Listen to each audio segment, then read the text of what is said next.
Hi everybody, welcome back. It's Friday, and that's just I probably should have. Maybe I'll just say it again at the end of the show and go out on a really good note, just like starting off on a good note because it's Friday, and it seems like these Fridays are getting a little harder and longer to get to. Um, through the pandemic. Nevertheless, the 21st day of August, and whatever day it is, I'm glad to have you here. A lot of ground to cover. We'll go ahead and jump right into our news and headlines for this evening. We do have a lot of information to cover. Your forecast, of course, will round out the program tonight. I do have a couple of things to discuss before we get to that. One, an update on the Community Day events. As I spoke to you last evening, there have been a lot of donations coming in, about $2,000 or so, I believe, via the website, and about another $7,000 or so that have been dropped off at the Sagersville National Bank. Some of those from the annual large donors like Foothills and Walmart, and I believe some more to be announced soon. But so far, we're at $9,000, and then another $18,000 to match that. $27,000 have been raised to be distributed evenly between all of our nonprofits. And as an extra incentive, there's an extra grand in play here to all of our nonprofits. The one who raises the most donations and turns them in at the end of the campaign gets another $1,000. This is above and beyond anything that's donated in the $35,000 match. So keep that in mind. That's a really good incentive, and we'll be keeping you up to date. And I'll be trying to pressure and maybe push you as well at the same time next week to donate if you can at all before the campaign ends at the end of this month, which is getting here very, very quickly. A few things in sporting news tonight. One, the Kentucky Derby draws tens and tens, well over 100,000 people each and every year, and this year they had cut that back down to a mere 22,000 fans they were expected to let watch in person on September the 5th. Well, the board that oversees those decisions at Churchill Downs has now canceled that in light of Jefferson County being considered a red zone, high positivity rate across Kentucky. No fans are going to be allowed to watch the 146th running of the Kentucky Derby, which will still run on September the 5th in just a few days. The governor of Kentucky also supporting that decision based on there being 2,300 new cases in Louisville, just Louisville alone, this past week, and considering the fact that the White House as well has recognized that Louisville and Jefferson County are both in the red zone in regards to the number of cases. Also in the sporting world, real quickly, here in Kentucky, I think as soon as the Kentucky High School Athletic Association announced late last week, or excuse me, yesterday, time's getting a little bit blurry there, yesterday, that they were going to continue with their plan to allow sports to continue for the fall on the before mentioned schedule, practices starting as soon as this Monday. I think everyone was surprised, perhaps. Certainly many of us delighted as well that our kids are going to be able to have some sort of normalcy. However, it doesn't look like all schools are going to go along with that plan announced by the Kentucky High School Athletic Association. Our governor of Kentucky has yet to weigh in on that issue. He didn't hold his press release in person today. I suspect next week we'll have his opinion. But we know that, for example, the Fayette County Public School District today, as well, is now the second behind the Jefferson County, which say that they are going to, for now, put a stop or hold on athletics and not allow students to begin practice on Monday.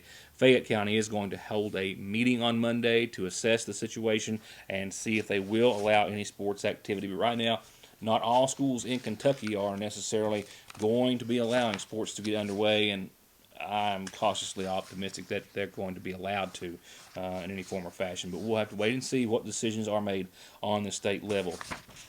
In schools, the first Kentucky school district transitioning over to something else COVID related to open and have in-class, in-person learning in opposition of Governor Beshear's recommendation, has announced today already that they're closing for the next 2 weeks because of increased coronavirus activity.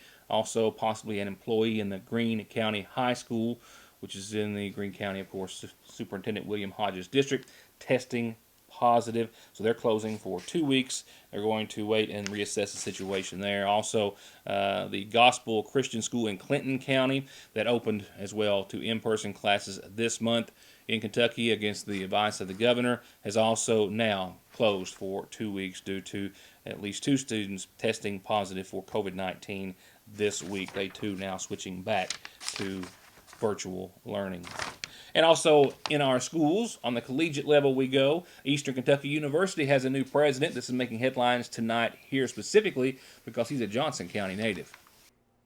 Many of you in the viewing area may already know him. If you do or not, still let me introduce to you Dr. David McFadden in his new role and title as the 14th president of Eastern Kentucky University. This Johnson County native has been serving as interim president now for some time.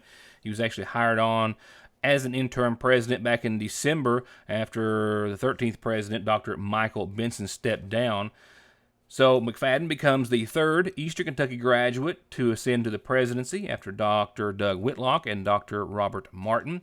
President McFadden holds a doctorate in educational leadership and policy studies from EKU. He also holds a master's degree in business administration from the Gatton College of Business and Economics at the University of Kentucky. And I don't have time to list the rest of his accreditations on his resume. He is very accomplished, very capable of guiding Eastern Kentucky University, with Regent Lynn Taylor Tye of EKU saying, quote, "I don't think we could have possibly been in better hands since this pandemic began than Dr. McFadden's. I've never seen someone pull together a team so quickly and so well as he has."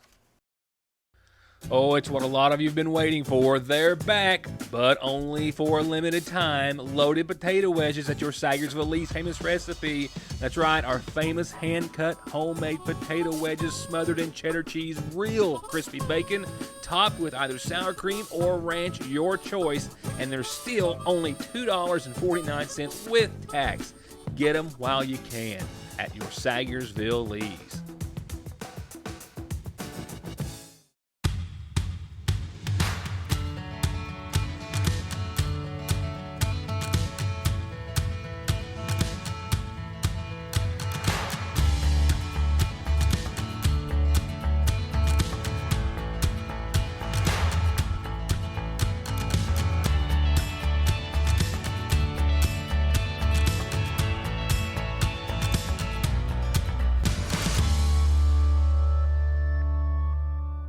The fields and the stands may be empty, and big events as we know them are just gone for 2020, but there is still a real need that's out there.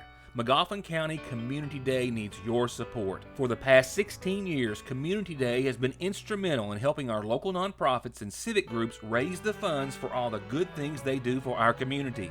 And this year, instead of the traditional event, the 2020 Magoffin County Community Day fundraising activities are going to continue with an online fundraiser that's open until August the 31st, where gifts can be made online at bgcf.givingfuel.com/communityday to support our 18 local nonprofits who need your help now more than ever. All the money raised will be split equally between those groups, and most importantly, for every dollar you donate, the foundation will match it with $2 up to $35 grand.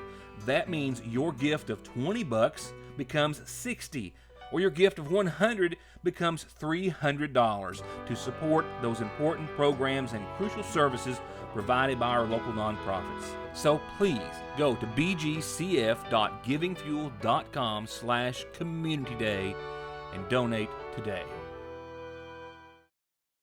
Come to Parkway Pharmacy in Sagersville and get your prescriptions filled, your over-the-counter medications, and immune system boosters, all from the safety and comfort of your own vehicle, either in their drive-thru or with their new curbside service. You can also call ahead or just download the MyGNP app, that's Good Neighbor Pharmacy, and refill and manage your prescriptions right from your device, helping you and yours stay healthy and safe.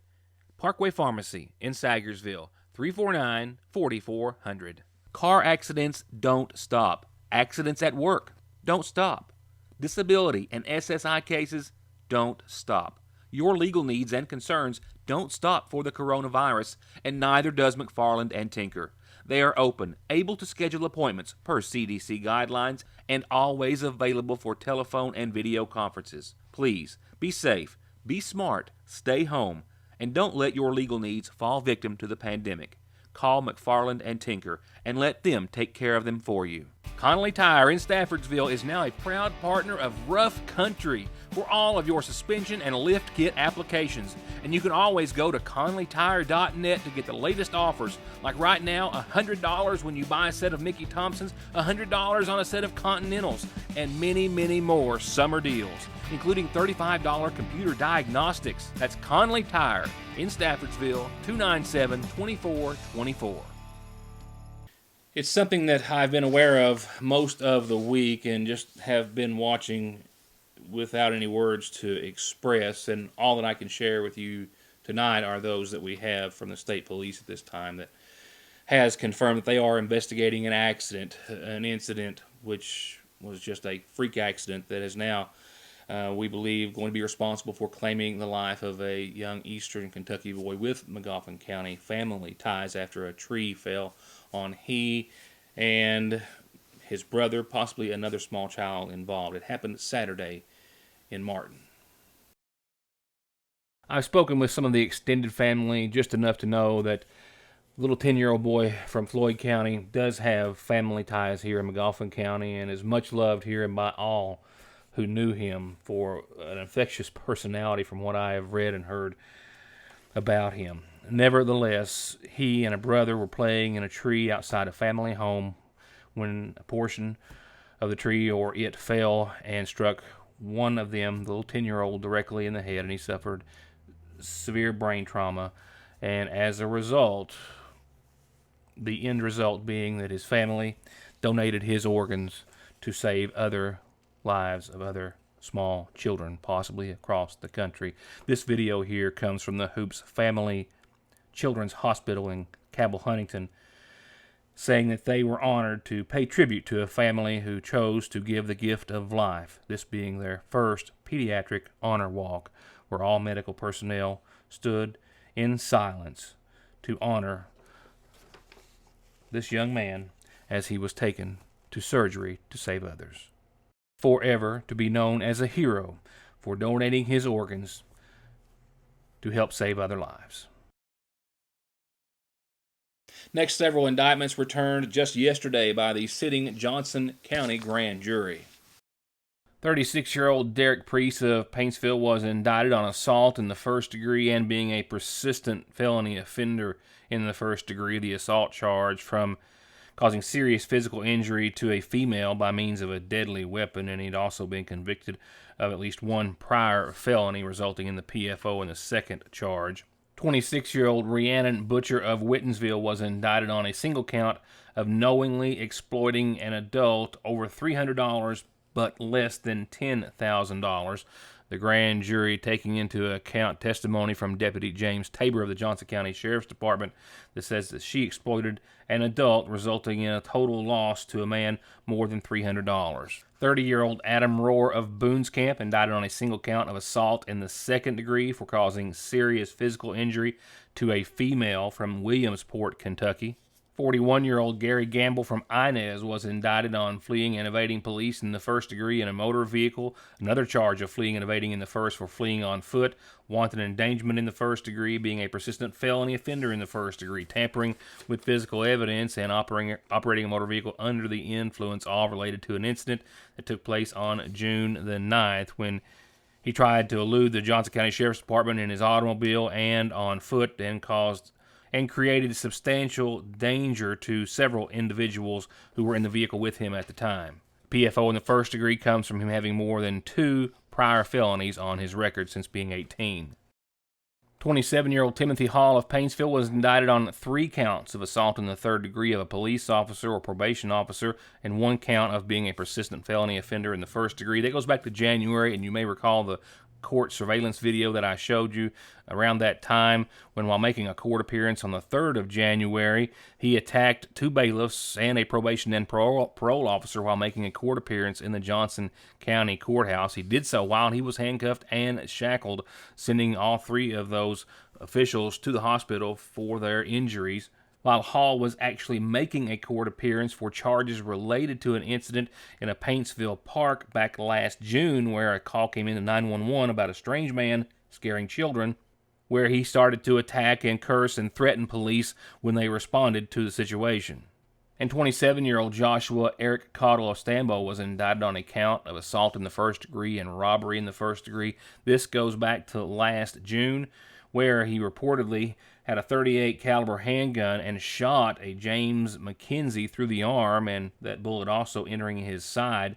He also used the same handgun and pointed it at McKenzie's head, threatened his life, and then Stambo reportedly threatened his own mother's life if she didn't give him keys to her vehicle so he could flee the scene.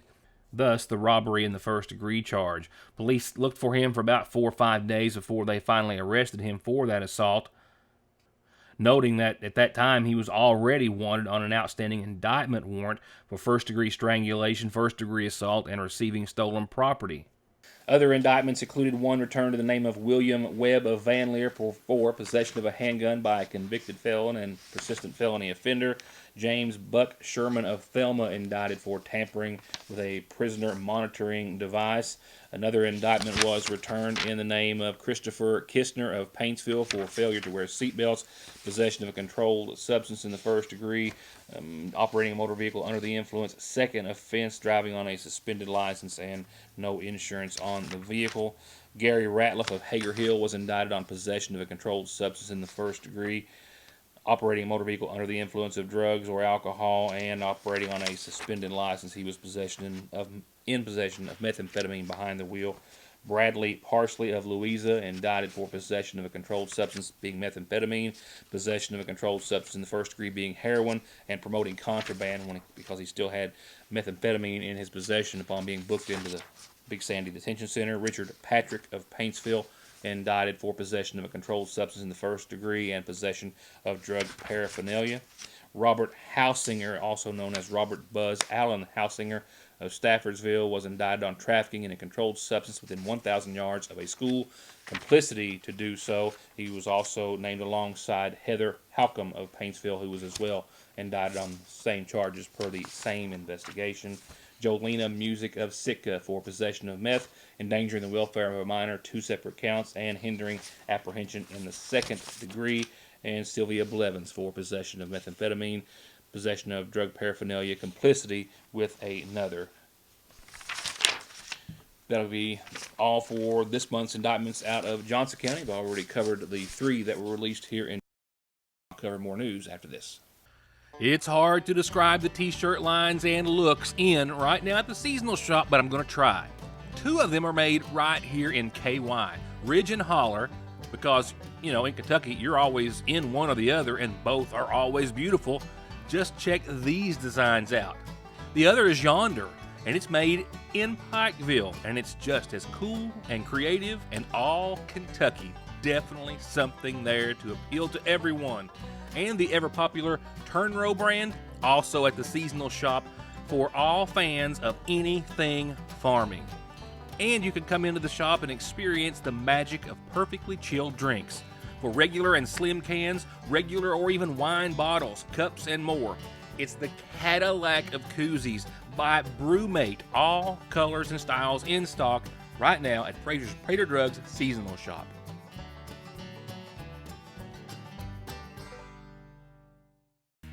Summer heat and no AC make for a miserable drive. But don't sweat it. Call Black Smoke Performance in Sayersville for inspection, diagnostics, and repair by qualified technicians with the latest technology and equipment. Don't suffer in the summer heat. Get your air conditioning fixed today at Black Smoke Performance.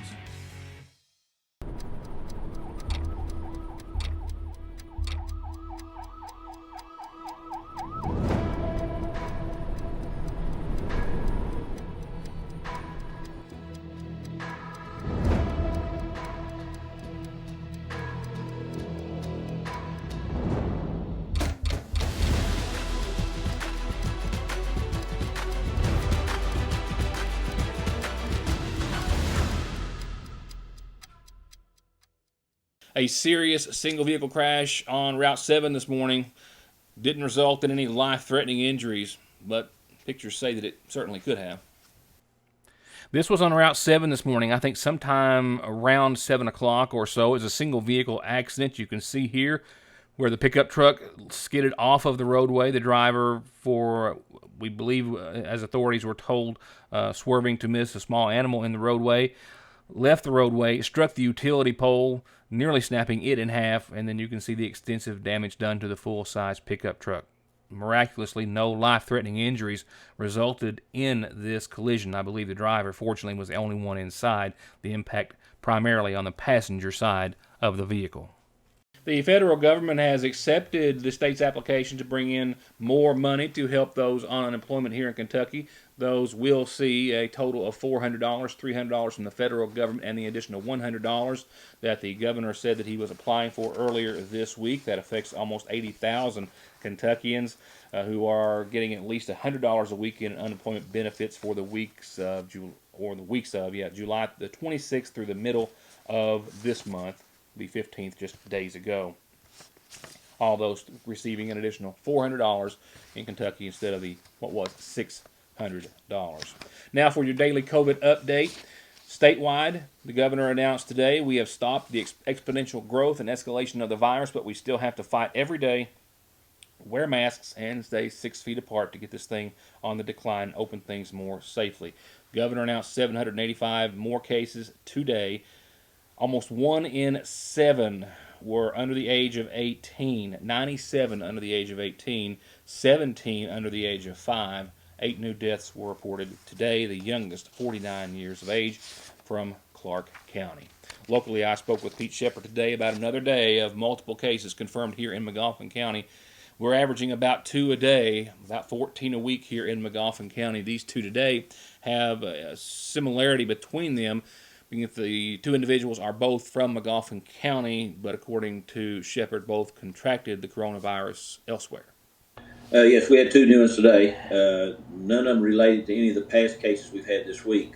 One's related to a gentleman that's in either the Army Reserve or National Guard Reserve. He was in maneuvers or something in Indiana, and his squadron or something had a positive, and he tested positive, so he's been quarantined, but he was not around anybody in Sayersville.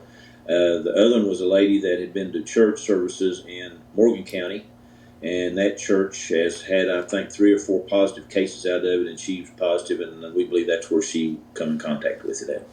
The only case in McGoffin out of that Morgan County service? That's the only case we know of, yes. Relatively brief interview this evening, which is not a bad thing. Anything new on businesses being cited or not, or otherwise, before we leave? No, I haven't had any complaints today. I will have 1 complaint, but it's a minor complaint. But no, everything seems to be going great. I would like to ask the people that a lot of the negative people have been really down in the businesses and down on people wearing masks and all that. But if you go in a business and they're wearing a mask and the employees are wearing masks, say thank you. Thank you for making it a safe place for us to shop. We forget sometimes to thank the people that are on the front lines, and they are on the front lines. They're having to help us enforce this to keep us safe. So just give them a big thank you. Real quickly, just speaking on enforcing, I know that is some of the CARES funding going to help you do that? Yeah, from what I understand, I can use it for police officers, for my police officers to help enforce the mask. They can go around the businesses, check the businesses, but the health department will be the one writing the citations. They will not write the citations. They will just check the businesses out for us, see if there's complaints, write down what's going on, and then the health department will issue the citations. And on the COVID note, as I understand, there's a man from Kentucky, I read today, from Walton, Kentucky, who went to Canada and with COVID-19 was not obeying quarantine guidelines, and Canada does not mess around. They fined him $1,200 in Alberta at a hotel for being in public with the coronavirus. And the day after that, he was seen, his vehicle was spotted, as was he, at a very popular tourist spot. He is facing up to a $750,000, I'm not making this up or getting that incorrect, $750,000 fine and 6 months in jail, and is due in court in November in Canada. That's going to wrap it up with the exception of the following, your Licking Valley RACC forecast. You go pretty much anywhere but eastern Kentucky right now, you're going to get in some showers and storms, a lot of rain, a lot of activity elsewhere right now. It's pretty calm, cloudy, but pretty calm. Tonight we'll see a chance of some showers and thunderstorms up until about 11 or so, as they will eventually get closer to us. They're moving pretty slow and rather steady, but right now we'll have only that 30% chance of some showers and precipitation tonight up until about 11 or so, and a low of 65 degrees tonight. And pretty much on par with what we've been talking about for your weekend. Tomorrow looks to be possibly filled with some showers and storms. Some sunshine for your Saturday, and about a daytime high of 82 for tomorrow. A little patchy fog in the morning, partly sunny, 82, and then maybe a tenth to a quarter of an inch of rainfall on average for anyone that sees any. And then, good shower or storm rather, or downpour could change that for some. But 82, partly sunny, 60% tomorrow. Sunday, more sunshine, more warmth, and lesser chances of showers and storms, 30% after 2 o'clock. Otherwise, mostly sunny and 84 for your Sunday. Monday, warmer still and dry. Check this out. Summer might be back. 86, partly sunny on your Monday. And look at that. Tuesday, mostly sunny and 88. Wednesday, that's 89 and sunny and clear and dry. By this time, Thursday next week, temperature still holding on to the upper 80s, well into the upper 80s, and still holding on to some sunshine, but shower chances will weasel their way back into the forecast. Thursday with 20% and Friday with 30%. And then maybe we could be in store for a more summer-like weekend next weekend compared to early fallish one this weekend. Nothing left in the tank or not enough time on the clock to say much more than good night, good weekend, and thank you for watching.